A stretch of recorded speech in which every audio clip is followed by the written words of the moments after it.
Hi everyone, welcome to week 10, our final week of English 205. Let me walk you through the things that we are doing this week. So we are focusing on storytelling, community, and reflection through shared experiences. As we make our way through the final days of the course, the time has come for you to share your own story. Storytelling is a way for nurses to share their experiences, strengthen their voices, and build camaraderie. While there may be common threads within your personal stories, each individual's experience is unique and important. Looking back to week 9, you will apply what you have learned about storytelling, and you will develop your own short personal story. In addition, you will reflect upon your experience in the course, sharing with your classmates how writing does and will play a role in your personal, professional, and academic lives. This week's objectives are to plan, write, and revise your short personal story, to respond to your peers' stories, and to evaluate your experience in the course. Here we have our readings and resources. So we have a website here on the power of storytelling.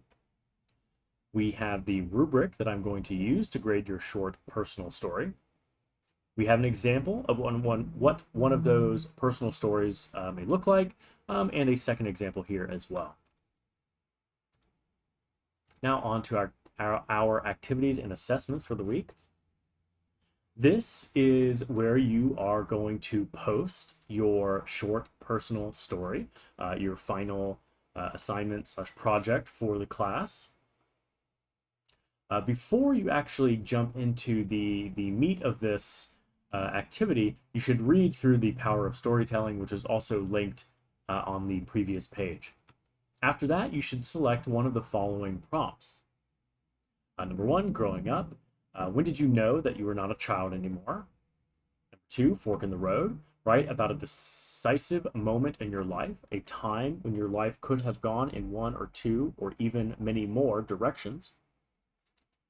These hands. Write about your hands, where they have been, what they have touched.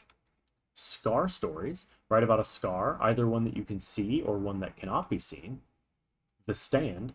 Write about the most important time you stood up for yourself or someone else. The viewer. Write about a time that you looked at yourself through the eyes of another person. A feeling. Write about a time you followed your gut feeling. Bias. Write about a time you recognized bias in yourself or others. And then finally, loss. Write about a time of loss. What did you use? How did it feel? Again, you only have to select one of those prompts. You do not have to respond to all of them. Once you've selected the prompt that you want, you're going to develop a short personal story.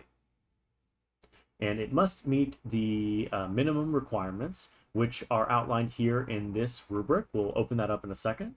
But it needs to be at least 300 words. It should be free of mechanics, usage, grammar, and spelling errors. It should have a strong personal significance that is clearly communicated to the reader, and it should effectively use language to convey the overall meaning. Now, before we go on with the rest of the instructions, let's take a look at that rubric just to know how you are going to be graded on this assignment. So our categories are perspective/clarity, critical thinking, language, and mechanics, usage, grammar, and spelling. Altogether, this is worth 100 points. These first two categories are worth 25 points each. These two categories are worth 10 points each. And then your reply posts are worth a total of 30 points each. So you do want to make sure that you're doing those replies. If you are not doing the reply posts, even if you do the rest of your short story perfectly, you could at best get a 70% on this assignment. So the replies are pretty important.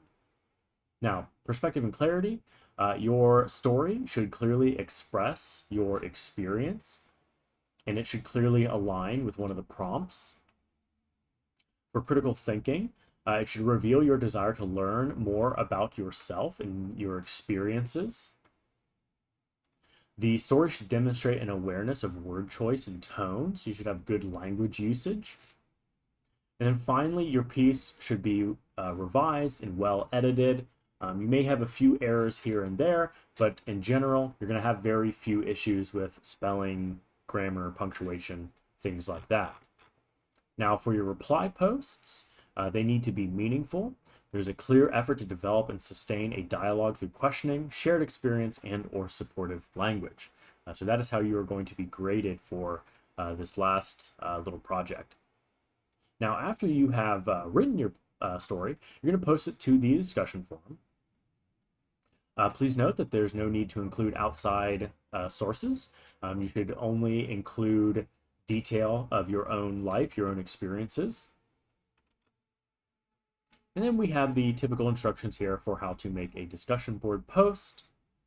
I don't think there's anything else I really need to note here. I will highlight for you that your short story needs to be 300 words, and your replies need to be 200 words each. And that is it. I see that some of you have already made your posts, which is great. Let's move on to our next thing. Here we have some instructions for if you would like to submit to Hondros's literary journal, our creative publication. You can follow those instructions here if you would like.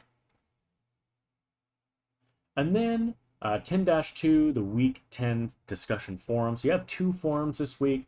One is sharing your short personal story. The other is reflecting on the class. In this discussion, you're going to reflect on your entire experience in the course. Looking all the way back to the first week of class, carefully think about your writing experiences and answer the following questions. How has your attitude towards writing changed? How can writing play an essential role in your personal, professional, and academic lives? How can you use writing to learn more about yourself and others?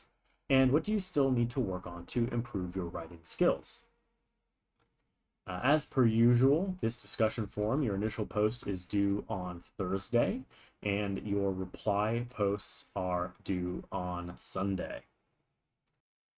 And likewise, and I think I forgot to mention this on the previous page, your creative story is also due on Thursday. So your initial post where you will share your short story is due on Thursday.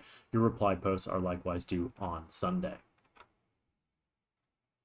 And that is it for our last week of class.